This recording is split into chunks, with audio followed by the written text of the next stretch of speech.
सखीच्या आजच्या भागात सर्व प्रेक्षकांचं मी हार्दिक स्वागत करते। शरीर आणि मन दोन्ही जर सुदृढ असेल तर आपलं जगणं अगदी सुखाचं होतं असं म्हणतात। आता शरीर निरोगी राहावं, सुदृढ राहावं म्हणून आपण व्यायाम करतो, त्याचं महत्त्वही आपल्याला पटलेलं असतं। योग्य वेळी वेळच्या वेळी योग्य तो आहार घेतो, व्यवस्थित खातो पितो, झोप घेतो, व्यवस्थित विश्रांती देखील घेतो। पण मग मनाच्या आजाराचं किंवा मनाच्या निरोगीपणाचं किंवा मनाच्या स्वस्थतेचं त्याच्यासाठी आपण नेमकं करतो काय? का नेमका मनाला काहीतरी मोठा आजार झाला आणि आपलं नेहमीचं जगणं, दैनंदिन जगणं त्याच्यामध्ये काही त्रास व्हायला लागला की मग आपण वळतो ते डॉक्टरांकडे। पण मनशांतीसाठी काही नैसर्गिक आपल्याला करता येण्यासारखे आणि रोजच्या रोज करणं आवश्यक देखील असलेले असे काही मार्ग आहेत की नाही? आज आपण या साऱ्या प्रश्नांची उत्तरं घेणार आहोत। आपल्याकडे ही उत्तरं देण्यासाठी मानसोपचार तज्ञ आलेले आहेत डॉक्टर संजय वाटवे। त्यांची मी नव्याने आणि वेगळी ओळख करून देण्याची खरं काही गरज आहे असं मला वाटत नाही, कारण गेले काही दिवस हॅलो सखीमध्ये आपण त्यांच्याशी चर्चा करतो आहोत वेगवेगळ्या विषयांवर, मनाशी आणि मनाशी रिलेटेड किंवा मनाशी संबंधित वेगवेगळ्या आजारांबद्दल आपण त्यांच्याकडून जाणून घेतो आहोत। डॉक्टर हॅलो सखीमध्ये तुमचं हार्दिक स्वागत। नमस्कार। मला ठाऊक आहे की हा जो विषय आहे हा कुठल्या विशिष्ट गटाला किंवा कुठल्या विशिष्ट वयासाठी नाहीये, हा अगदी प्रत्येक माणसासाठी, म्हणजे लहान मुलापासून ते अगदी वयस्कर आजी आजोबांपर्यंत सगळ्यांना असं वाटत असतं की आपलं मन शांत असावं। मुळात आपण आयुष्याची सगळी धडपड करतो तीच मुख्य म्हणजे मनशांतीसाठी। या विषयावरचे कुठलेही प्रश्न, तुमच्या मनातल्या कुठल्याही शंका तुम्हाला विचारायच्या असतील तर जरूर आम्हाला संपर्क साधा। आमचे दूरध्वनी क्रमांक टिपून घ्या। क्रमांक असे आहेत 24908050 आणि 24988050।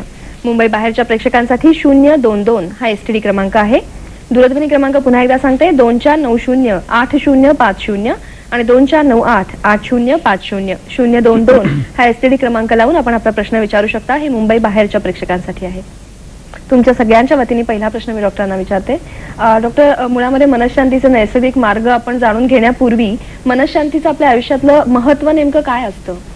मनशांती हा फार महत्त्वाचा विषय आहे आणि त्याची व्याप्ती एवढी मोठी आहे की आतापर्यंत गेले काही एपिसोड्स आपण मानसिक आजार, त्याची लक्षणं, ते कसे दिसतात, ओळखायचे कसे, उपचार कसे करायचे अशी माहिती घेतली। पण मनशांती किंवा मनस्वास्थ्य हा युनिव्हर्सल सब्जेक्ट आहे, म्हणजे प्रत्येक माणसाला त्या मनशांतीची आणि मनस्वास्थ्याची गरज असते। ते हा इतका लार्ज सब्जेक्ट आहे की त्याचा उहापोह सविस्तर होणं गरजेचं आहे आणि ह्याच्यामध्ये प्रत्येक माणसाच्या जीवनाशी निगडीत अशा गोष्टींचा अंतर्भाव असल्यामुळे याचं महत्व फार आहे। दुसरी गोष्ट म्हणजे आपलं मन हे भाग्यविधाता आहे असं मी म्हणेन। त्यामुळे जे काही आपलं आयुष्यामध्ये घडणार आहे, स्थित्यंतर घडणार आहे, प्रगती होणार आहे, चांगल्या गोष्टी घडणार आहे, ते सगळ्याचं ड्रायव्हिंग फोर्स मन हे असल्यामुळे ते इंजिन आपल्याला खूप सांभाळून वापरावं लागतं, त्याचे मेंटेनन्स थोडासा ठेवावा लागतो। आपली गाडी किंवा स्कूटर ह्याचं आपण रेग्युलर मेंटेनन्स सर्व्हिसिंग जसं करतो तसं मनाचंही सर्व्हिसिंग थोडंसं आवश्यक आहे। आणि तिसरी गोष्ट म्हणजे आपलं जे काही जीवन जाणार आहे त्याची क्वालिटी ऑफ लाईफ ही मनशांतीवर, मनस्वास्थ्यावर संपूर्णरित्या अवलंबून असल्यामुळे मनशांतीला नैसर्गिकरित्या खूपच महत्व आहे। डॉक्टर, मनशांती नाही किंवा आपलं मन शांत नाही हे अगदी खूप टोकाची भूमिका जेव्हा निर्माण होते आपल्या आयुष्यामध्ये, अशी घटना घडते तेव्हा लक्षात येतं। पण रोजच्या आयुष्यामध्ये आपलं मन शांत नाही किंवा आपण मनशांती हरवून बसलेलो आहोत हे नेमकं कसं कळतं किंवा हे असं कळल्यानंतर पुढे करायचं काय? एक गोष्ट म्हणजे मनशांतीचा खूप अतिरेकी प्रमाणात शांती ढळली तर मानसिक आजारात त्याचं रूपांतर होतं। परंतु अगदी सूक्ष्म स्वरूपात मनशांती ढळण्याचे किंवा मनस्वास्थ्य नसण्याचे अनेक दुष्परिणाम आपल्यावर होऊ शकतात। आता इथे मनस्वास्थ्य याचा अर्थ नुसता आजार नसणे असा नसून एक सक्षम आणि कार्यक्षम असं मन असणे हा त्याचा अर्थ आहे की ते नुसतं निरोगी आहे याचा अर्थ रोग नाही असा त्याचा अर्थ नसून ते स्टेबल आहे, ते स्थिर आहे, ते त्याचबरोबर मनाची जी अनेक कार्य असतात, वेगवेगळ्या प्रसंगाला तोंड देणे, त्याच्यावर मात करणे, आपली प्रगती करून घेणे, ही सगळी कामं सांभाळणे आणि त्यासाठी कार्यक्षमता असणे, स्थिरता असणे हे मनाचं मुख्य स्वस्थतेचं लक्षण आहे। तर नुसता आजाराचा अभाव हे त्याची व्याख्या नाहीये, तर ते सक्षम, कार्यक्षम आणि मनाचे सगळे कंगोरे नीट सांभाळता येणं हे त्याचं मुख्य अंग आहे, मुख्य व्याख्या आहे। ती नसली तर अनेक प्रकारे त्याचे विविध ऍक्सिसवर किंवा विविध स्केल्सवर त्याचे दुष्परिणाम आपल्याला दिसतात। त्याबद्दल आपण डॉक्टर बोलू, पण तत्पूर्वी आपण कार्यक्रमातला पहिला दूरध्वनी घेऊ। वृषाली सोनवणे आपल्याशी बोलतायत पुण्याहून। नमस्कार, बोला। मला असा प्रश्न विचारायचा होता की एखादी गोष्ट करण्यासाठी आपण आपली इच्छा कशी वाढवावी? जसं की फॉर एक्झाम्पल मला जॉब करायचा असेल तर मला जॉब करायचा आहे ही इच्छा मी स्वतःमध्ये कशी इन्क्रीज करावी? इच्छा ही काही इन्क्रीज करता येत नाही, ती आपण आतून उत्पन्न होत असते. आणि त्याचं महत्व जाणून त्या दिशेने जर आपण विचार करत गेलो, पॉझिटिव्ह थिंकिंग करत गेलो, तर ते इच्छा वाढत जाते. दुसरी गोष्ट म्हणजे भावना ही आणि विचार ही दोन मोठी शक्ती आपल्याला दिलेली आहे. तर त्याचा जर आपण पॉझिटिव्ह रिइन्फोर्समेंटसाठी म्हणजे एक फोर्स तयार करण्यासाठी जर वापर केला तर ते दोन फार भावनेचा योग्य वापर आणि विचारांची योग्य दिशा यांचं जर आपण सांगड घातली तर ही मोटिवेशन्स आपली वाढून जाऊ शकतात. आता बरेचसे खेळाडू स्टिरॉइड वापरतात आणि आपला परफॉर्मन्स वाढवतात असं आपण काही वेळेला पेपरमध्ये वाचतो. पण एक शास्त्रज्ञ म्हणून माझं सांगणं असं आहे की असली भयानक रसायनं वापरण्यापेक्षा त्यांनी त्यांची मेंटल फॅसेट्स म्हणजे भावना आणि विचार जर योग्यरित्या वापरले तर त्यांना एवढा जबरदस्त फोर्स मिळू शकेल की त्यांना आर्टिफिशियल केमिकल्सची गरजच पडणार नाही. डॉक्टर, मगाशी तुम्ही आम्हाला सांगत होतात मनशांती नसेल तर त्याचे दुष्परिणाम कुठे कुठे होऊ शकतात? म्हणजे आजार सोडून रोजच्या जीवनात त्याचे अनेक प्रकारचे दुष्परिणाम होत असतात आणि ते सूक्ष्म आणि सटल स्वरूपाचे असल्यामुळे दरवेळेला आपण ते नुकसान सोचतो आहोत आणि ते लक्षात सुद्धा पुष्कळ वेळेला येत नाही. तर एक 4-5 ह्याची उदाहरणं मी देईन. पहिली गोष्ट म्हणजे माणसाचा परफॉर्मन्स अफेक्ट होतो. जो काही आपला परफॉर्मन्स मिळतो, शाळेतला विद्यार्थी असो किंवा खेळाडू असो किंवा नट असो, कलाकार असो किंवा गृहिणी असो, कुठल्याही ऑफिसमध्ये काम करणारा माणूस असो, त्याचं जर मनस्वास्थ्य नसेल किंवा मनशांती नसेल तर त्याच्या परफॉर्मन्सवर दुष्परिणाम होतो. एकतर परफॉर्मन्स खाली येतो किंवा तो ज्या लेव्हलला पोचायला पाहिजे त्या लेव्हलला पोचू शकत नाही. दुसरा दुष्परिणाम होतो हॅपीनेस या स्केलवर होतो की आपलं जीवन जे एक आनंदी आणि सुखी हॅपी असं जायला पाहिजे. तर पुष्कळ अचिव्हमेंट्स खूप होतात, ऐहिक गोष्टी मिळतात, पण मनाला हॅपीनेस किंवा आनंद सुख हे उपभोगता येत नाही आणि याचं कारण मनस्वास्थ्य नसणे हेच आहे. बरोबर. डॉक्टर, आपल्याला अजून एक दूरध्वनी येतोय, त्यानंतर आपण पुढच्या दुष्परिणामांबद्दल जाणून घेऊया. दीपाली पाटील पुण्याहून प्रश्न विचारतात. नमस्कार, बोला. नमस्कार तुम्हाला दोघांना. बोला. नमस्कार. मी दीपाली पाटील बोलते.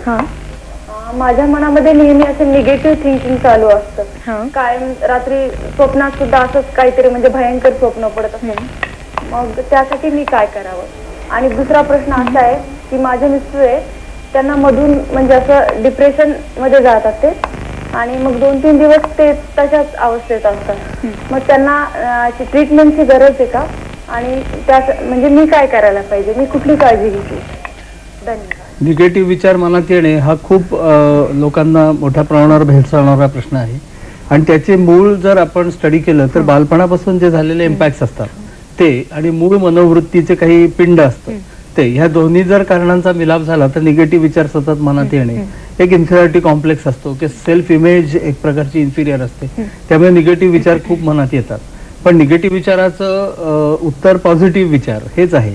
म्हणजे जशा मनाला निगेटिव्ह विचार करण्याच्या सवयी लागतात तसंच बिहेवियर थेरपीनी किंवा सेल्फ हेल्पनी त्याला पॉझिटिव्ह विचारांनी त्याच्यावर मात करता येणं, व्हॉलंटरीली मात करता येणं शक्य आहे. कारण मुळात नकारात्मक विचारांनी डॉक्टर मनशांती सुद्धा मोठ्या प्रमाणात ढळू शकते. म्हणजे त्याचाच एक लक्षण आहे असं. आणि ती एक हॅबिट आहे, निगेटिव्ह विचार एक हॅबिट आहे. तर हॅबिट कुठली जशी लागते तशी मोडता पण येते. तसं निगेटिव्ह विचारसरणीची habit can be replace by positive विचारसरणी. डिप्रेशन बद्दल त्यांनी प्रश्न विचारला होता. आता त्यांनी जी हिस्ट्री सांगितली त्याच्यात 2-3 दिवसाचंच डिप्रेशन त्यांच्या मिस्टरना येतं. ते 2-3 दिवसाचं डिप्रेशन ही काही ट्रीटमेंटला फारशी गरज आहे असं मला वाटत नाही. परंतु त्यांना जर रिकरंट डिप्रेशन येत असेल, वारंवार होत असेल तर त्यांनी डॉक्टरांची मदत घेणं श्रेयस्कर. म्हणजे याला प्रिव्हेंटिव्ह औषधं देऊन पुन्हा डिप्रेशन येऊ नये असं काहीतरी करता येऊ शकेल. एक प्रेक्षक ठाण्याहून आपल्याशी बोलतायत. नमस्कार, बोला. हॅलो, बोला. मी एक प्रेक्षक बोलते ठाण्यावरून. बोला. मला सतत असं काळजी वाटत असते, छोट्या छोट्या गोष्टींची भीती वाटत असते आणि त्याचा परिणाम पोटावर असा माझा ताण येतो आणि नंतर मला लूज मोशनचा त्रास होतो आणि पुन्हा आपोआपच ते थांबतं. म्हणजे असं वरेचेवर होत राहतं. म्हणजे काय म्हणजे त्या संदर्भात म्हणजे हा मानसोपचार तज्ञांना दाखवायला पाहिजे किंवा छोट्या घरगुती मानसशांतीच्या उपायात याच्यावर उपाय मिळू शकेल? जरा सांगितलं तर बरं होईल. जरूर. डॉक्टर, आपल्याला आता जे प्रश्न येतात ते मुळात हेच आहेत की घरच्या घरी आम्हाला काही करता येईल का, त्याचा आजार आहे असं समजायचं? हे पहिली गोष्ट मी इथे सांगू शकेन की मी मगाशी सांगितल्याप्रमाणे हा युनिव्हर्सल सब्जेक्ट आहे आणि प्रत्येकाने ट्रीटमेंट घ्यायची ठरवली तर ते अशक्य होईल. डॉक्टरनाही ते शक्य नाही आणि गरज पण नाहीये त्याची. त्या ज्यांनी त्यांनी आपल्या आयुष्याचा नीट अभ्यास करून, आपल्या मनाच्या प्लस मायनसचा नीट अभ्यास करून जर सोपी सोल्युशन्स घरच्या घरी काढू शकले तर प्रत्येकाला डॉक्टरांकडे जाण्याची गरज नाही. परंतु ह्यांच्या केसमध्ये असं दिसतंय की ज्याला सायकोसोमॅटिक इलनेस म्हणजे मनोकायिक आजार, मानसिक ताणामुळे निर्माण होणारा शारीरिक आजार, तो ह्यांना जडलेला असण्याची दाट शक्यता आहे. त्यांनी सांगितलेल्या माहितीवरून की टेन्शन वाढतं, विचार येतात निगेटिव्ह, आणि त्यातून त्यांचं प्रेशर पोटावर येऊन त्यांना जुलाब होतो. तर ह्यांनी नैसर्गिक मनशांतीचे जे मार्ग आपण पुढे बोलणार आहोत त्याचा घरच्या घरी वापर करू शकतात. दुसरं म्हणजे शांती, मनशांती ढळण्याचं मूळ कारण काय आहे ते शोधून त्याच्यावर मात करण्याचा काही प्रयत्न करू शकतात. आणि ह्या सगळ्यातून जर त्यांचे जुलाब, पोटदुखी ही जर कमी झाली तर कदाचित त्यांना डॉक्टरी उपचारांची गरज पडणार नाही. बरोबर. डॉक्टर, मनशांतीचे नैसर्गिक मार्ग नेमके कुठले आहेत ते देखील आपण प्रेक्षकांना अगदी थोडक्यात आता आधी सांगू आणि नंतर प्रत्येक आपण त्यातला मार्ग घेऊन त्याच्याबद्दल अधिक प्रेक्षकांना माहिती देऊ. आता आपला विषय मनशांतीचे नैसर्गिक मार्ग. तर ह्याच्याविषयी मी असं सांगेन की नैसर्गिक मार्ग ह्याचा अर्थ सेल्फ हेल्प ह्या पद्धतीने, म्हणजे प्रत्येकाने आपला आपला मनशांतीचा मार्ग शोधून त्यांनी त्या दृष्टीने मनाची केलेली मदत, म्हणजे मन हे स्वतः ऑटो क्लिन्सिंग करतच असतं, सेल्फ हेल्प करतच असतं, परंतु मनालाही आपण व्हॉलंटरीली काही मदत करायची.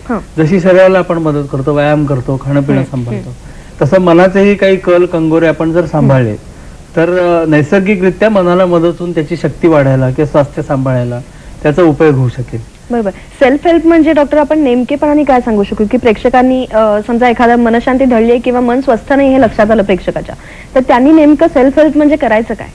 आता मनशांतीचे नैसर्गिक मार्ग जे आपण बोलणार आहोत एक एक, त्याच्यामध्ये सेल्फ हेल्प याचा अर्थ ट्रीटमेंट न देता स्वतःच्या स्वतः करण्याचे काही सोपे घरगुती जे मार्ग आहेत, म्हणजे ज्याच्यामध्ये मनोरंजन स्वतःच करून कसं घ्यायचं, कलेचा वापर, क्रीडेचा वापर किंवा काही साहित्यांचा वापर किंवा साधं गप्पा मारणे, मैत्रिणींशी बोलणे किंवा एखाद्या ग्रुपमध्ये जाऊन खेळ खेळणे.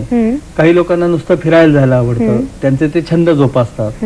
कोणाला बागकामात मन रमतं, तर कोणी अध्यात्माच्या मागे लागेल. तर असे जे नैसर्गिक, म्हणजे ज्याच्यात रसायनांचा वापर नाही आणि ट्रीटमेंट्सचा वापर नाही, परंतु नैसर्गिक माध्यम वापरून आपली आवड जोपासून, कला जोपासून जी मनशांती मिळेल किंवा मानसिक शक्ती वाढेल, त्याला नैसर्गिक मार्ग असं आपण म्हणू शकतो. बरोबर. म्हणजे प्रत्येक माणसाची आवड किंवा कल वेगळ्या प्रकारे वेगळ्या ठिकाणी असतो, तर तो शोधणं आयुष्यात हे अतिशय आवश्यक आहे. तो शोधला पाहिजे, तो जोपासला पाहिजे आणि त्यांनी मनशांती आणि मनशक्ती मिळते की नाही हे ज्याचं त्यांनी शोधून ठेवायला पाहिजे. बरोबर. माझ्याकडे कसा अतिशय चिडका पेशंट यायचा, त्या मी त्याला त्यातून आउटलेट मिळावं म्हणून वन ऑफ द वेज म्हणून त्याला सांगितलं, तुला बॅडमिंटन आवडतं, तू बॅडमिंटन खेळायला जा, तिथे तुझा रागाचं व्हेंटिलेशन होऊन तुला कदाचित शांती मिळेल. तर तो तिथे इतकी भांडणं करायला लागला की त्याला बॅडमिंटन पासून शेवटी थांबवणं गरजेचं पडलं. तर काही वेळेला याचा अतिरेक केला तर त्याचाही दुष्परिणाम होऊ शकतो. म्हणजे आता एका पेशंटला मी सांगितलं होतं संगीताचा वापर फायदेशीर ठरतो, तर त्याला गाणं लागलं की झोप यायची. म्हणजे प्रत्येकाला प्रत्येक गोष्टीचा फायदा होईलच असं नाही. म्हणजे आपल्याला काय आवडतं ते आपलं आपण प्रत्येकाने आपला कल शोधला पाहिजे, कारण अध्यात्माने बऱ्याच जणांना फायदा होतो, पण सगळ्यांना होतो असं नाही. बरोबर. त्यामुळे ज्याने त्यांनी आपला कल शोधायचा आणि तो वाढवायचा. मालाडून डॉक्टर एक दूरध्वनी घेऊयात. सुषमा आपल्याशी बोलतायत. नमस्कार, बोला. हॅलो, मी सुषमा पितळे मालाडवरून बोलते. बोला. मला डॉक्टरांना आणि तुम्हाला माझा नमस्कार. नमस्कार. मला असा प्रश्न विचारायचा आहे, आज जगात 99.99% लोकांना मनशांती नाही. आता जगाचं जाऊ दे, परंतु आपल्या भारताचाच देश जर सुखी करायचं असेल आणि त्यांना मनशांती मिळवायची असेल तर डॉक्टरांकडे अशी काही कवच कुंडलं आहेत का की आपल्या भारतीय सगळ्या लोकांना मनशांती मिळू शकेल?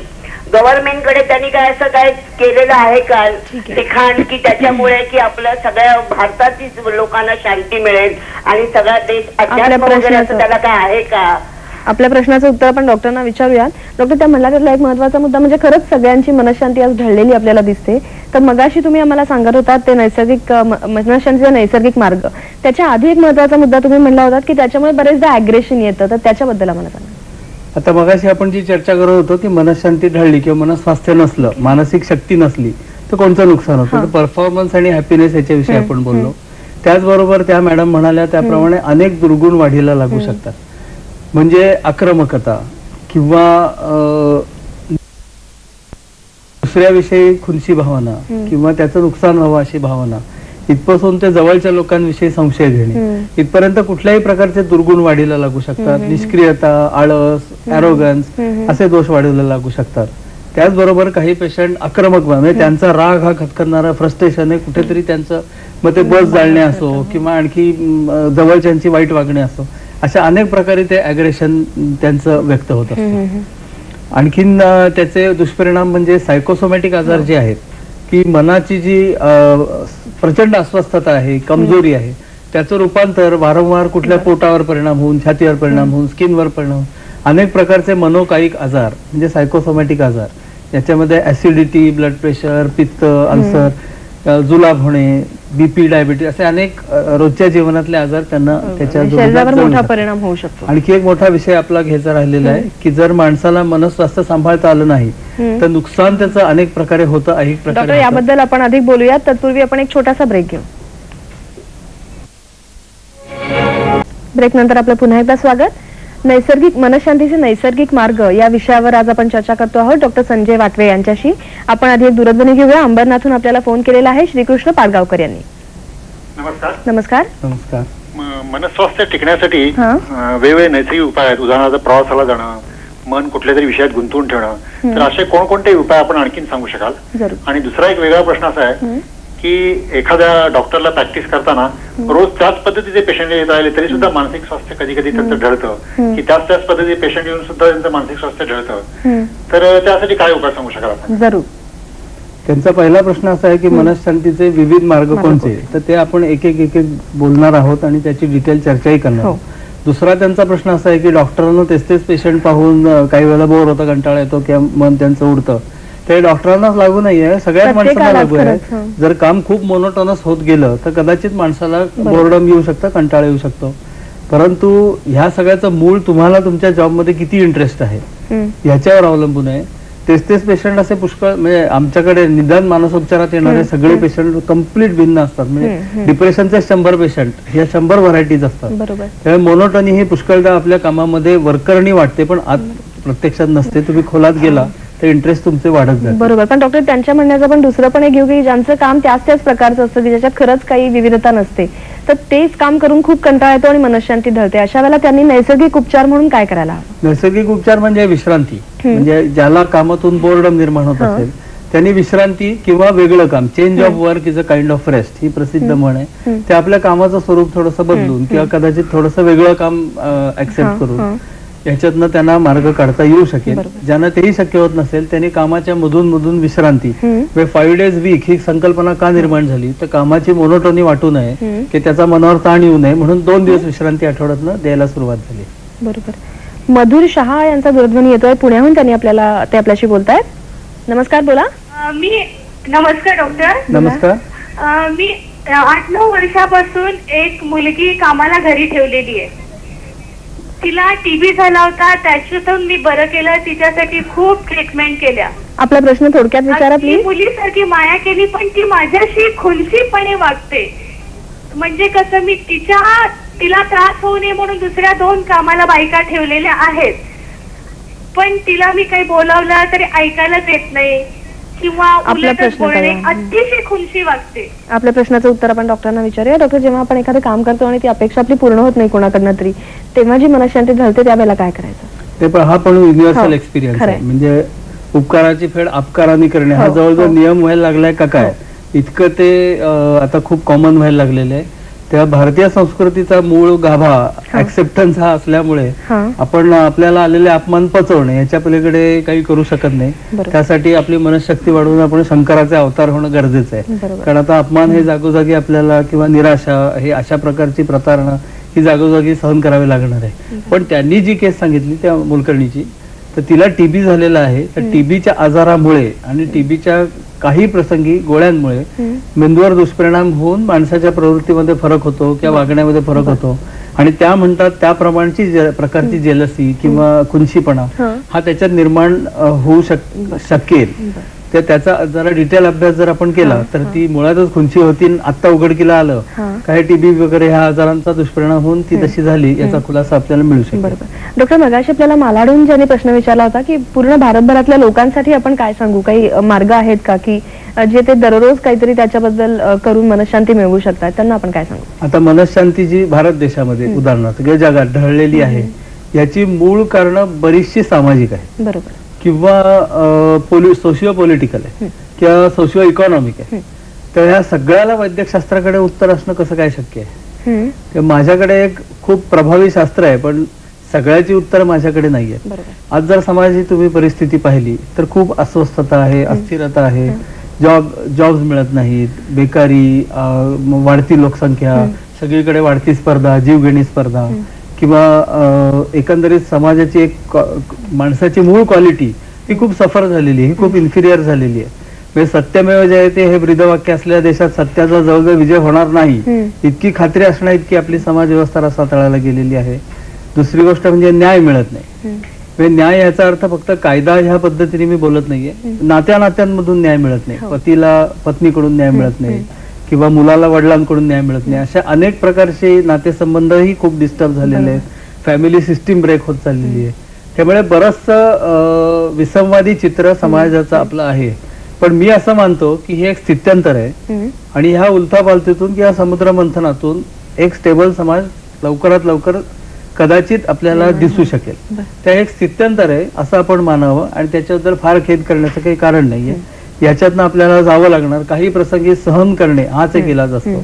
ते आता तरी सोशिओ पॉलिटिकल कारणांना तेवढा एकच इलाज मला दिसतो आहे. भिवंडीहून युसुफ आपल्याशी बोलतायत. नमस्कार, बोला. नमस्कार, बोला बोला. हॅलो, नमस्कार. नमस्कार. मी गोंडीहून बोलतोय. हा, बोला. माझा क्वेश्चन असा आहे की मी हॉटेलमध्ये रेस्टॉरंटमध्ये मॅनेजर पोस्टवर आहे. पण जेव्हा कामाचा लोड येतो तर एक कन्फ्युजन असे मनावर येते, कन्फ्युजन मतलब गोदरेशन येतो. त्यामुळे त्याला काय सॉल्युशन आहे काय तर ते सांगा प्लीज. थँक्यू. आजचा आपला सगळा प्रोग्रामच ह्याच विषयावर आहे की कामाचा लोड येतो किंवा घरातल्या एकंदर इंटरॅक्शन्समुळे लोड येतो. अशा प्रकारचे अनेक लोड आपल्याला घेणं हे गरजेचं आहे आणि मन हे त्यासाठीच दिलेलं आहे. परंतु आपलं जर आपण लाईफस्टाईल जर बरोबर ठेवली, म्हणजे कामाचे तास आणि विश्रांतीचे तास हे जर सांभाळले आणि काही नैसर्गिक क्रिया म्हणजे वेळच्या वेळेला जेवण, वेळच्या वेळेला झोप, वेळच्या वेळेला व्यायाम हे जर सांभाळलं तर यातले 50% प्रॉब्लेम सॉल्व्ह होऊ शकतात. बाकीचे जे 50% प्रॉब्लेम्स आहेत ते प्रत्येकाने इंडिव्हिज्युअल स्टडी स्वतःचा स्वतः करून आपलं मन रोजच्या भयंकर तणावग्रस्त आयुष्यामध्ये स्वतःसाठी एक अर्धा तास किंवा पाऊण तास हा स्वतःसाठी राखून ठेवून आपलं जर आपण क्लिन्सिंग करून घेतलं, आपली शक्ती वाढवून घेतली किंवा मनाला स्वास्थ्य देण्याचा प्रयत्न केला की ज्यासाठी अनेक नैसर्गिक मार्ग आपण जोपासू शकतो, तर त्यांना ह्या कामाच्या बॉदरेशन मधून सुटका मिळवता येऊ शकेल. डॉक्टर, बरेचदा असं म्हणतात की तुमचं मन म्हणजे काही कचरापेटी नाहीये, जे येईल ते सगळं त्यात साठवून ठेवू नका, ते रोजच्या रोज रिकामं करत राहा. पण हे सगळ्यांना जमतं असं नाही. त्या नको त्या सगळ्या नकारात्मक भावना ज्याला आपण म्हणतो त्या मनात घर करून राहतात, तर त्या काढण्याचे काही मार्ग आहेत का की ज्या योगे मनशांतीकडे जाते? हा फार चांगला प्रश्न आहे.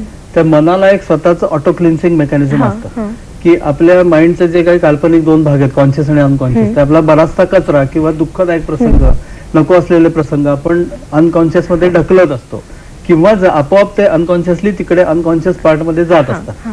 त्यामुळे हे ऑटो क्लिन्सिंग मेकॅनिझम मनाला आहेच की जे स्वतःचा स्वतः कचरा साफ करत राहतं.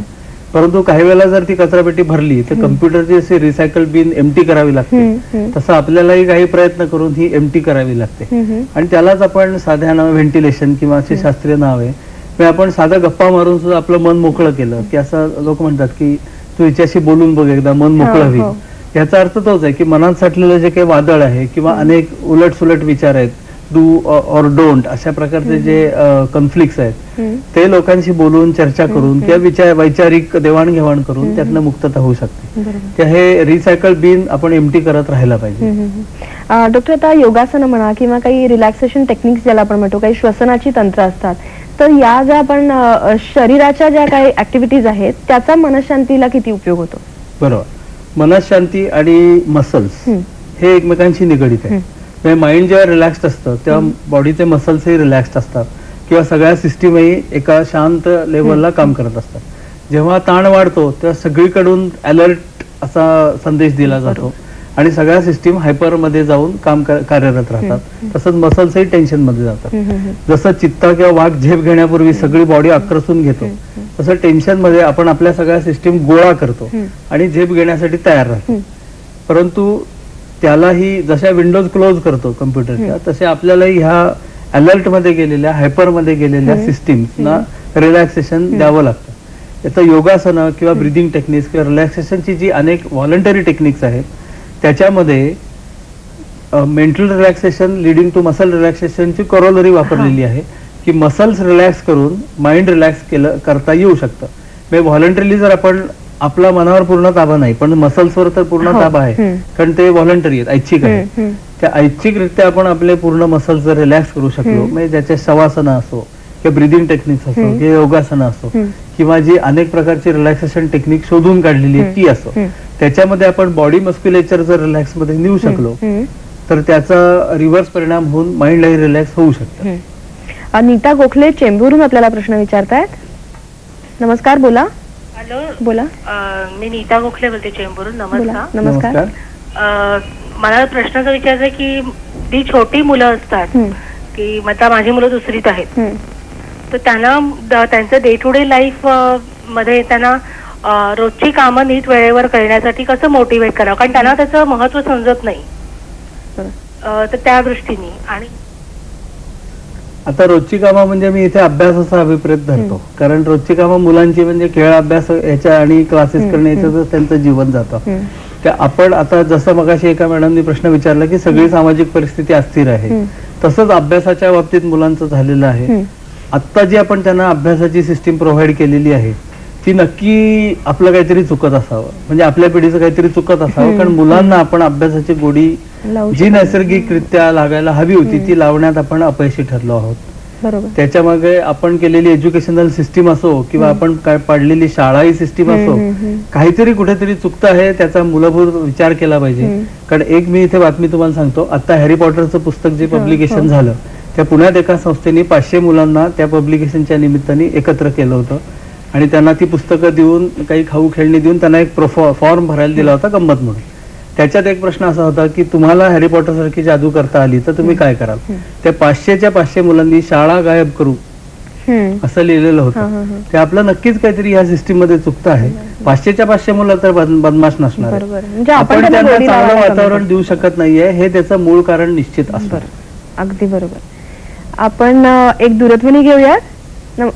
वर्षा साधे आपल्याशी बोलतायत. नमस्कार, बोला. नमस्कार. नमस्कार डॉक्टर. नमस्कार. माझ्या बहिणीच्या मिस्टरांना पॅरालिसिस झालेला आहे. बहीण स्टेज शो करते. 2 मुलं आहेत तिला, एक 13 वर्षाचा मुलगा आणि 7 वर्षाची मुलगी. पण मुलगा तिचं काही ऐकत नाहीये. त्याच्या कसे मोठमोठे हट्ट असतात त्याचे. ती काही वेळेला पुरे करू शकते, काही वेळेला पुरे करू शकत नाही.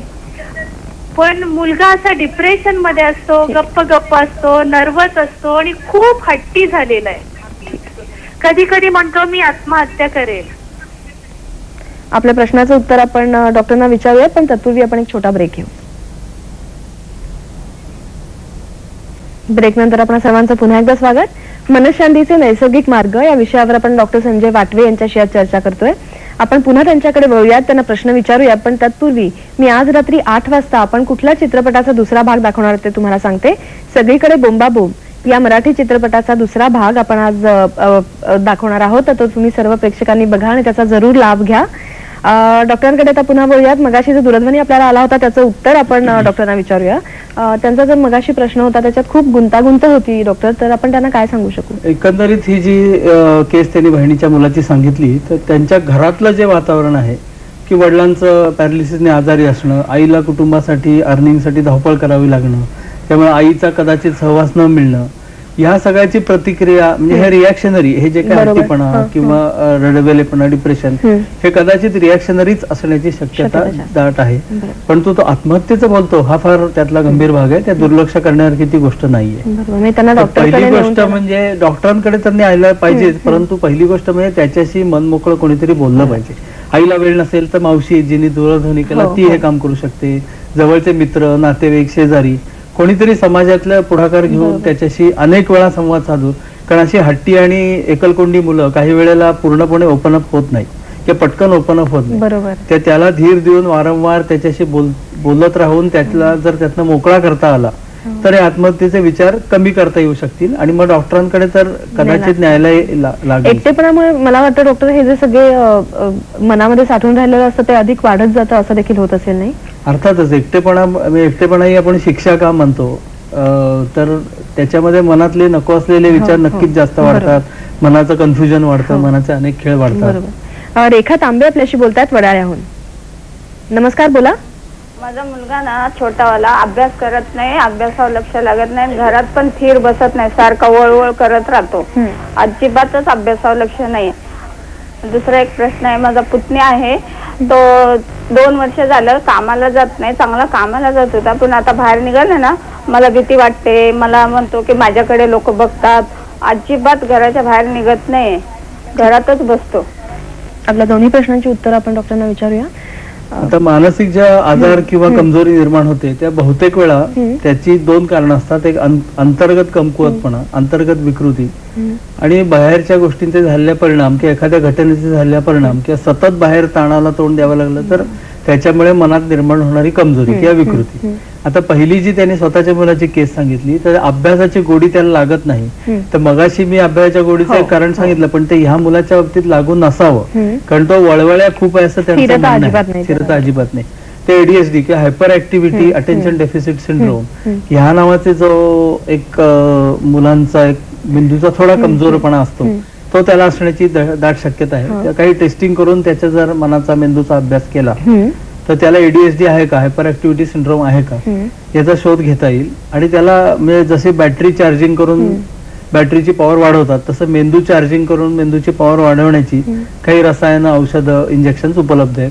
त्या डॉक्टरांचा सल्ला घेऊन त्यांनी ती औषधं जर घेतली तर हळूहळू त्याच्या ब्रेनची पॉवर, कपॅसिटी, ग्रास्पिंग हे सगळं वाढून त्याचा अभ्यासातलं कॉन्सन्ट्रेशन वाढेल, इंटरेस्ट वाढेल, हे सगळं वाढत जाऊ शकेल. डॉक्टर, त्यांचा दुसरा एक प्रश्न होता की त्यांचा पुतण्या कामाला जात नाही आणि त्याला भीती वाटते, घराबाहेर पडण्याची भीती वाटते, तर त्याचं आपण काय सांगू नेमकं? त्याला आता जी घराबाहेर पडण्याची भीती वाटते तर ती काय घटनेमुळे ते सगळं निर्माण झालं याचा शोध घ्यावा लागेल. कारण अशी नेमकी काहीतरी घटना घडते की ज्याचं आपल्याला त्यावेळेला काही महत्व जाणवत नाही, परंतु नंतर त्याचं रूपांतर नकळत झालेल्या भीतीमध्ये असं होऊ शकतं. दुसरी गोष्ट म्हणजे त्यांनी एक वाक्य वापरलं की त्याला असं वाटतं की लोक आपल्याकडे बघतात, तर ती नुसती भीती नसून कदाचित त्याच्या कल्पनेतले संशय किंवा भ्रम अशा प्रकारचे त्याला असू शकतील, तर त्याला डॉक्टरांकडे उपचार करणं गरजेचं आहे, नाहीतर त्याचं काम ठप्पच आहे, तो नोकरीवर जाऊ शकणार. बरोबर. एक सखी आपल्याला प्रश्न विचारतायत पुण्याहून. नमस्कार, बोला. मी एक सखी पुण्याहून बोलते. बोला. एखाद्या व्यक्तीला सायकेट्रिस्ट कडे जाण्याची गरज असते कारण त्याच्यामुळे बरेच प्रॉब्लेम्स येत असतात, पण ती व्यक्ती सायकेट्रिस्ट कडे जातच नाही कारण सायकेट्रिस्ट आपल्याला वेडा ठरवेल, औषध देईल असं वाटतं, त्यामुळे मग प्रॉब्लेम निर्माण होतोय. तर मग त्यासाठी काय करावं? हा फार चांगला प्रश्न आहे, खूप युनिव्हर्सल प्रश्न आहे. बऱ्याच लोकांना हा बाधतो की घरामध्ये एक व्यक्ती आहे की सगळ्यांना असं वाटतं की यांना थोडीशी सायकेट्रिक ट्रीटमेंटची म्हणजे मदतीची, ही मदत आहे, सायकेट्रिक ट्रीटमेंट ही मदत आहे, ही शिक्षा नाही. तर त्याची गरज आहे असं बरेचदा नातेवाईकांना वाटतं, शेजाऱ्यांना वाटतं किंवा कामावरच्या कलीजना वाटतं की ह्यांनी जर उपचार घेतले तर हा चांगलं काम करू शकेल वगैरे, परंतु ती व्यक्ती ते मान्य करायला तयार नसते. अशा वेळेला त्या व्यक्तीच्या स्वतःचं नुकसान आणि कुटुंबाचं नुकसान याच्यामध्ये होतच असतं. दुसरा त्याने मुद्दा मांडला म्हणजे सायकेट्रिस्ट कडे जाऊन वेळ ठरवलं जाईल अशी त्या पेशंटला असते. तर ह्याचं मी एक रोखठोक उत्तर देईन की सायकेट्रिस्ट कडे जाऊन कोणी वेळा सिद्ध होत नाही, त्याच्यात तो आजार असला तरच त्याला तो आजार आहे असं म्हणता येईल. आता एखाद्या व्यक्तीला टीबी आहे सिद्ध करा, तर त्याला जर टीबी नसेल तर त्या डॉक्टरना कसं काय सिद्ध करता येईल? त्याला जर टायफॉइड नसेल तर त्याला टायफॉइड आहे कसं काय सिद्ध करता येईल? तसं नुसतं सायकेट्रिस्टच्या क्लिनिकमध्ये पाऊल टाकलं की वेळाचा शिक्का लागला, ही 100% चुकीची समजूत आहे, भ्रम आहे. म्हणजे त्यांच्या आजाराचाच तो एक भाग आहे की जर सायकेट्रिस्ट कडे नुसतं जाऊन शिक्का लागला तर मग सायकेट्रिस्ट कडे कोण येणारच नाही. ते ज्याला तो आजार नाही त्याला सायकेट्रिस्ट वेळा सिद्ध करू शकणार नाही, ही अगदी त्यातली एक ठाम गोष्ट आहे. तिसरी गोष्ट म्हणजे त्यांनी विचारलं अशा पेशंटच्या बाबतीत काय करायचं. आता if Mohammed doesn't go to the mountain then mountain can go to the Mohammed. Mohammed पर्वताकडे जात नसेल तर पर्वत मोहम्मदाकडे जाऊ शकतो. आता इथे त्याचा वेगळा अर्थ आहे, डॉक्टरांनी त्याच्या घरी जाण्याची काही गरज नाही, परंतु अनेक प्रकारच्या मनोभावी संस्था या आज देशामध्ये कार्यरत आहेत की ज्या सेल्फ हेल्प ग्रुप चालवतात किंवा अवेअरनेस असोसिएशन चालवतात किंवा व्हॉलंटियर्स असतात त्यांचे, ते घरी येऊन त्या पेशंटशी चर्चा करू शकतात.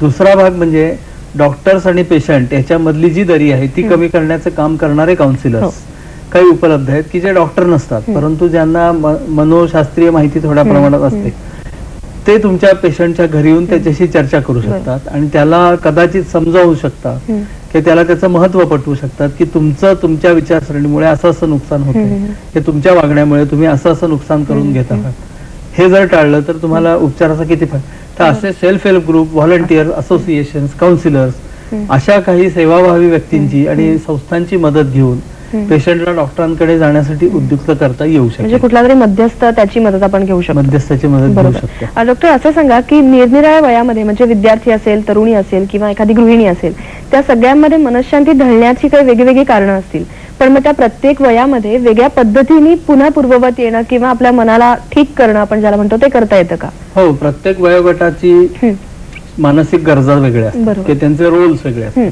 विद्यार्थ्याचा रोल अभ्यास करणे, खेळणे, मैत्री करणे वगैरे. गृहिणीचा रोल घर सांभाळणे, घरच्यांच्या सगळ्या गरजा पुरवणे की त्यांची काळजी घेणे. एखादा ऑफिसर असेल तर त्याचं काम ऑफिस नीट सांभाळणे, अशा प्रकारे. ते प्रत्येकाच्या मानसिक गरजा वेगळ्या असल्यामुळे त्याचे मानसिक लक्षणही वेगळे असतात आणि त्यामुळे त्यांचे दिसणाऱ्या प्रतिक्रिया किंवा मनस्वास्थ्य ढळलेलं दिसण्याच्या प्रतिक्रिया या भिन्न भिन्न असतात. परंतु बरेचसे मनःशांती ढळल्याचे प्रकार हे टेम्पररी असतात आणि त्यांना त्यातून पूर्णपणे पूर्ववत आणणं हे बऱ्याच प्रमाणात शक्य होत असतं. बरोबर. त्याच्यामध्ये सेल्फ हेल्प आणि ट्रीटमेंट या दोन्हीचा भाग आहे, समावेश आहे. बरोबर. विष्णू गरुड आपल्याशी बोलतायत मालाडून.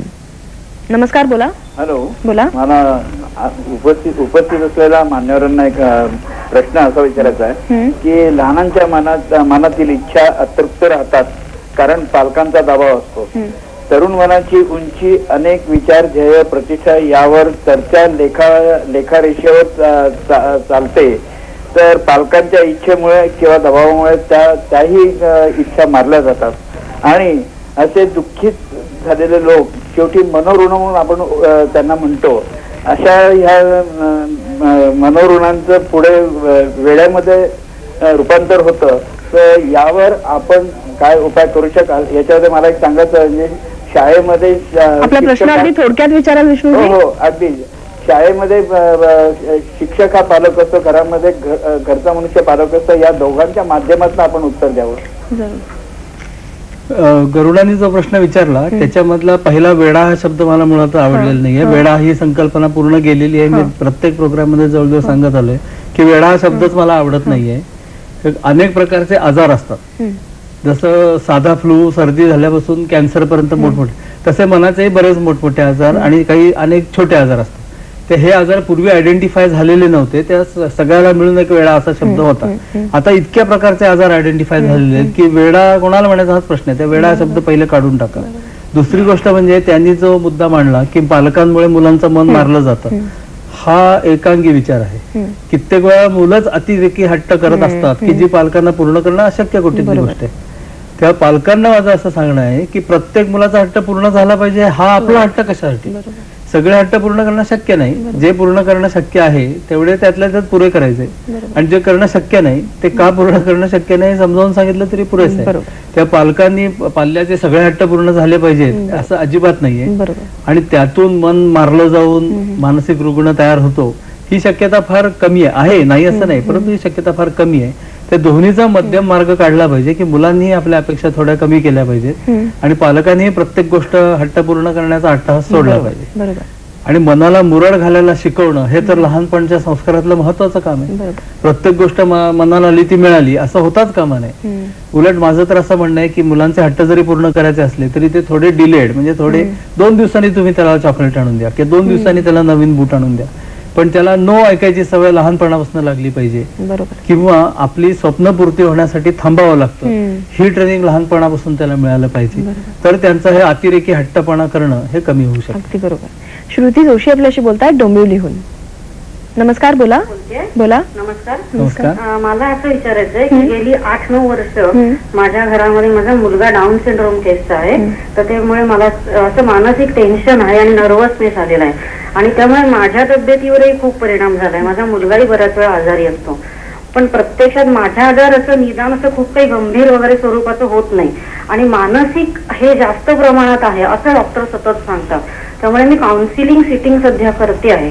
तर त्या काउन्सिलिंगचा फक्त उपयोग होईल का औषधाची गरज आहे मानसिक ट्रीटमेंटसाठी असं विचारायचं होतं. सर, तुमच्या मुलाला डाऊन सिंड्रोम आहे तर कुठल्याही क्रॉनिक आजारांमध्ये त्या पेशंटला ट्रीटमेंट देण्याच्या इतकंच महत्व केअर गिव्हर म्हणजे जो माणूस त्या माणसाची पेशंटची क्रॉनिक केसची देखभाल करत असतो त्याच्या मनावर येणारे ताण किंवा त्याच्या मनावर येणारे फ्रस्ट्रेशन याची ही काळजी घेणं त्या प्रत्येक केसमध्ये त्या ट्रीटमेंटचा एक अंतर्भावच आहे. म्हणजे घरामध्ये कॅन्सर पेशंट आहे किंवा घरामध्ये एक हार्ट अटॅक 3 हार्ट अटॅक येऊन गेलेला हार्ट अगदी कमजोर झालेली अशी एक व्यक्ती आहे तर त्याची केअर घेणारे जी फॅमिली मेंबर्स असतात त्यांच्याही मनावर अनेक ताणतणाव आणि रिस्पॉन्सिबिलिटी निराशा ह्याचे खेळ हे सगळे दुष्परिणाम होऊन त्यांनाही काही मानसिक आजार किंवा मनोकायिक आजार जडण्याची शक्यता असते.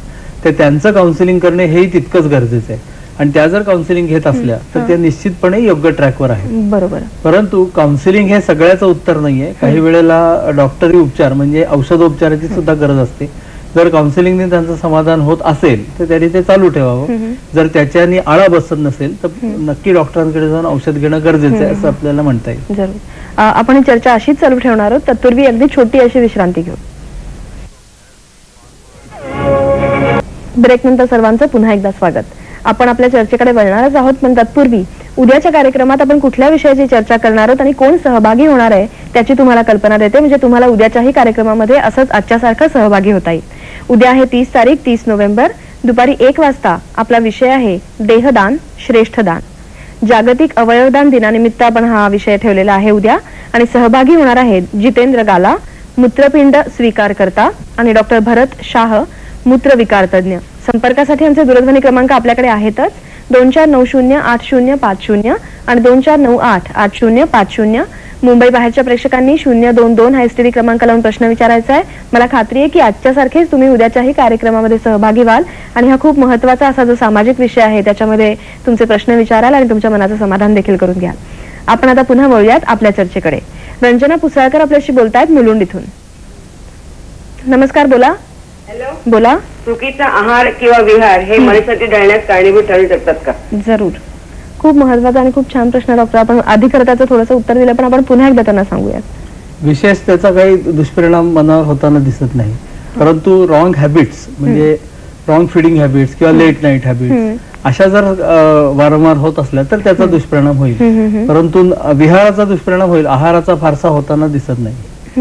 पण डॉक्टर बरेचदा असं होतं की मनशांती ढळलेला माणूस खूप खातो किंवा अजिबात खात नाही आणि मग त्याचं ते एक सायकल आहे असं आपल्याला वाटायला लागतं. मनशांती ढळली तर माणूस कमी खातो किंवा जास्त खातो असे त्याचं एक विशेष सर्कल आपण ज्याला म्हणतो की ते तयार होऊ शकतं. जसं मी मगाशी सांगितलं मानसिक ताणाचा परिणाम पोटावर किंवा इतर कुठल्या तरी अवयवावर होऊ शकतो तसं ऍपेटाईट म्हणजे भूक याच्यावरही परिणाम होतो.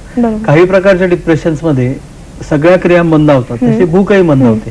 आवडता पदार्थ समोर ठेवला तरी खाण्याची इच्छा होत नाही किंवा साध्या शब्दात काही गोड वाटत नाही. ते तसं एक डिप्रेशन मध्ये होऊ शकतं. काही पेशंट मध्ये असं असतं की इनर फिलिंग ऑफ व्हॅक्युम हा एवढा स्ट्रॉंग असतो की तो कुठून तरी भरून काढायचा म्हणून ते मग काहीतरी जास्त करून गोड असं खाण्याकडे त्यांची प्रवृत्ती तयार होते. म्हणजे खाऊन समाधान करायचं स्वतःच अशा प्रकारची एक प्रवृत्ती तयार होते. तर फिजिओलॉजिकल ग्रॅटिफिकेशन म्हणजे आपल्या शरीराच्या ज्या गरजा आहेत त्या पुरवणे हे मनशांतीचा एक नैसर्गिक मार्ग निश्चितपणे आहे परंतु खाणे हा त्याचा मार्ग आहे पिणे हा नाही. बरोबर. भाग्यश्री मोघे आपल्याला प्रश्न विचारतात कल्याणहून. नमस्कार. बोला. हा मी डॉक्टर भाग्यश्री मोघे बोलतेय. बोला. माझा मुलगा दूरचित्रवाणी संचाचा आवाज कमी करा म्हणजे आम्हाला प्रश्न ऐकू येईल. माझा मुलगा 12वीत आहे आणि आता 2 महिन्यावरच परीक्षा आलेली आहे त्याची पण अभ्यासाला मधनं त्याला थोडासा उत्साह येतो आणि बऱ्याच वेळा अचानक डिप्रेशन मध्ये अभ्यास सोडून देतो. म्हणजे मग त्याला पुन्हा ते वरती आणण्यासाठी आम्हाला बरेच प्रयत्न करायला लागतात. मग याच्यामध्ये कधी कधी आम्हालाही राग येतो कधी आम्ही समजावून सांगतो. तर आता यासाठी त्याला काय करायला लागेल हे मला जरा विचारायचं होतं. जरूर. अशा ज्या बऱ्याचशा केसेस आमच्याकडे येतात त्यातल्या बहुसंख्य केसेस मध्ये रॉंग प्लॅनिंग आणि रॉंग टाइम टेबल ही त्याची कारणं असतात. ते म्हणजे परीक्षेचा वर्षाचा अभ्यास हा 10 महिने काही न करता शेवटच्या 2 महिन्यावर सगळ्या वर्षाचा अभ्यास टाकलेला असतो. त्याच्यामुळे तो लोड येऊन हा असा मध्येच उत्साह जाणे किंवा इंटरेस्ट जाणे असा प्रकार होऊ शकतो. किंवा दुसरी गोष्ट म्हणजे रॉंग टाइम टेबल म्हणजे इतके क्लासेसची जंत्री किंवा इतका अभ्यास केला जातो की त्याच्यामुळे ऐन वेळेला त्याची ती म्हणजे 100 मीटर पळण्याच्या रेसमध्ये आधी एवढा व्यायाम करून यायचा की 80 मीटर मध्येच त्याचा दम जातो. अशा प्रकारे 2 प्रकारे जर रॉंग टाइम टेबल किंवा रॉंग हे जर लाईफ सायकल जर त्यांनी पाळली तर असं ऐन परीक्षेमध्ये अभ्यासाची क्षमता संपणे अशा प्रकारचा त्रास होऊ शकतो. आणि काही सेन्सिटिव्ह मुलांमध्ये जसे संकट समय किंवा लढाईचा समय जवळ येईल तसं शस्त्र टाकण्याची प्रवृत्ती काही मुलांच्यात निर्माण होऊ शकते. ते तुम्ही जे करताय, कधी रागवताय, कधी धीर देताय, ते योग्य रीतीने चालू आहे. फक्त त्याला नीट समजून घ्या की त्याचं रॉंग प्लॅनिंग आता पुढच्या वर्षी होणार नाही असं तुम्ही करा. बरोबर. सुनील बापट यांना त्यांचा दूरध्वनी आलाय, ठाण्याहून ते आपल्याशी बोलतायत. नमस्कार, बोला. हॅलो, बोला. हा, मला विचारायचं की ऑफिसमध्ये मला खूप टेन्शन असतं, तर मला खूप म्हणजे असे भीती वाटत असते आणि ती भीती थ्रूआउट असते ऑफिसमध्ये, त्याच्यामुळे कामात पण परिणाम होतो आणि मला खूप अशी भीती वाटत असते ओव्हरऑल म्हणजे अशी, आणि सतत कुठल्या कारणाने मला भीती वाटत असते. पण मला विचारायचं त्याला काय करता येईल म्हणजे ऑफिसचा परफॉर्मन्स वाढायला वगैरे वगैरे, त्यासाठी प्लीज जरा मला उत्तर द्याल. मनस्वास्थ्य नसेल, मन सशक्त नसेल तर ऑफिसचा परफॉर्मन्स अफेक्ट होतो. ते यांनी सांगितलं त्याप्रमाणे. तर त्यांना भीती का वाटते याचा आधी मूळ काढावाच लागेल. हा एक भाग झाला. परंतु आज जो आपला चर्चेचा विषय आहे तर त्यांनी नैसर्गिक मनशांतीचे जे अनेक मार्ग आपण सांगतो आहोत एक एक करून, ते जर सांभाळले तर त्यांच्या मनाला थोडासा टेकू मिळून हे भीती वाटणं वगैरे कमी होईल आणि मग आपोआपच त्यांचं ऑफिस मधलं कॉन्सन्ट्रेशन वाढेल. डॉक्टर, बरेचदा असं होतं की आपण एखादा छंद जोपासला तर आपलं मन त्याच्यामध्ये रमतं, पण काही वेळानंतर पुन्हा आपण ज्या कारणामुळे अस्वस्थ झालेलो असतो आपलं मन पुन्हा अस्वस्थ होतं. मग नेमका हा छंद काय मदत करतो मनशांती मिळण्यासाठी? मनाला खूप ताण आहे आणि त्याच्यातून रिलीफ मिळण्यासाठी आपण काही छंदाची जोपासना करतो. जसं मी मगाशी सांगितलं, फिजिओलॉजिकल ग्रॅटिफिकेशन म्हणजे शरीराच्या मनाच्या गरजा पूर्ण करणे, यांनी मनशांती मिळू शकते, समाधान मिळू शकतं, शांती मिळू शकते. तसंच काही छंद जोपासून मनाला एकतर जे ठराविक टेन्शन आणणारं, जे बोर्डम असणारं मोनोटोनस काम असतं त्यातून माइंड डायव्हर्ट होतं. दुसरं म्हणजे शरीरामध्ये एक आनंददायक रसायनं त्याच्यामध्ये छंदामुळे तयार होऊ शकतात आणि त्याच्यातून विरंगुळा मिळून मनावरचा ताण कमी व्हायला मदत होते. परंतु ते सगळ्यावर चालणारं शस्त्र नाहीये. ते छंद हे एकदा केला लगेच रिलीफ मिळाला असं नाही. छंद तुम्ही जोपासत राहा, हळूहळू ते तुमच्या मनाला शांती आणि समाधान देत राहील. ते आत्ता मी भयंकर टेन्शन आहे, आत्ताच्या आत्ता मला शांती पाहिजे असं पुश बटन रिलॅक्सेशन छंदाकडनं मिळेलच असं नाही.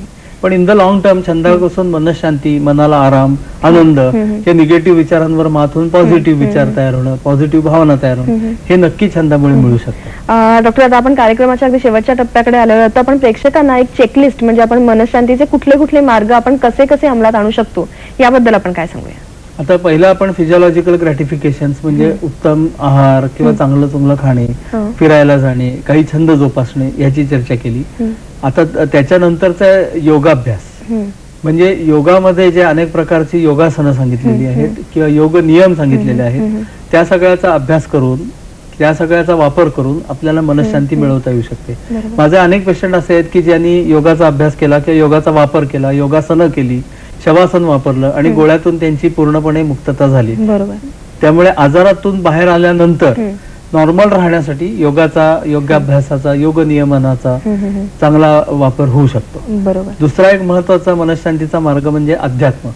म्हणजे साधं तुम्ही ज्ञानेश्वरी वाचत असाल किंवा तुकाराम गाथा वाचत असाल, पोथी वाचत असाल किंवा देवाचं काही स्तोत्र म्हणत असाल, वाचत असाल, तर त्यांनी सुद्धा मनाला एक प्रकारची शांती मिळवून किंवा निर्भयता निर्माण होऊन आपल्या पाठीशी कोणतरी उभा आहे अशी एक भावना निर्माण होऊन मनाला एक पाठिंबा मिळू शकतो. दुसरी गोष्ट म्हणजे अध्यात्मामुळे अनेक प्रकारचे विचार शिकवलेले असल्यामुळे किंवा फिलॉसॉफीमध्ये अनेक प्रकारचे विचार शिकवलेले असल्यामुळे त्याच परिस्थितीकडे आपण वेगळ्या दृष्टिकोनातून बघायला शिकतो आणि औषधाचा वापर न करता त्या परिस्थितीवर आपण वेगळ्या पद्धतीने मात करण्याची मनाची तयारी करू शकतो. त्या अध्यात्माचा मनशांतीला, मनाचं बळ वाढवण्यासाठी, नवा विचार शिकण्यासाठी असा उत्तम उपयोग होऊ शकतो. जिथे देवळं नसतात तिथे हॉस्पिटल जास्त असतात.